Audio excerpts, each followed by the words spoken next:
మంత్రివర్గ విస్తరణ అంశంలో తెలంగాణ కాంగ్రెస్ నేతల మధ్య వార్ నడుస్తోంది. అధిష్టాన నిర్ణయమే ఫైనల్ అని ముఖ్యమంత్రి రేవంత్ రెడ్డి చెప్పినా నేతల మధ్య మాటల తూటాలు పేలుతున్నాయి.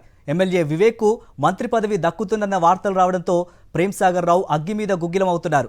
రాష్ట్రంలో అన్ని పార్టీలు తిరిగొచ్చినోళ్లకు మంత్రి పదవి ఇవ్వడం సమంజసం కాదని డిప్యూటీ సీఎం బట్టి ఎదుటే బహిరంగంగానే వ్యాఖ్యానించారు. ఇటు ప్రేమ్సాగర్ రావు వ్యాఖ్యలకు ఎమ్మెల్యే వివేక్ కౌంటర్ ఇచ్చారు. తాను పార్టీ కోసం ఎంతో కష్టపడ్డానని, ఆశపడ్డంలో తప్పేమిటన్నారు వివేక్. ఇవాళ నిన్నొచ్చి మొన్నొచ్చి ఉన్న పార్టీలను తిరిగొచ్చి 7 రోజులు బెల్లపల్లి ఒక పాదయాత్ర చేస్తే కనీసం 7 నిమిషాలు కూడా రాలేదు. వాళ్ళు ఇవాళ మంత్రి గురించి మాట్లాడుతున్నారు. ఇవాళ ఆ దినం ఖార్గే గారి సభకు కూడా రాలేదు. కనీసం మంది తెచ్చు సంగతి వేరు, వాళ్ళు కూడా మంత్రి పదవి అడుగుతాను.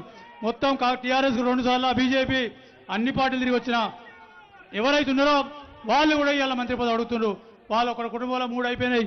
ఇంకోటి ఇచ్చేస్తే జిల్లాను కాంగ్రెస్ పార్టీ వాళ్ళు దత్తత చేసి అమ్మజేయింది. అప్పుడు కానీ ఈ జిల్లా ఉమ్మడి జిల్లా అనేది తెలుస్తుంది మీకు.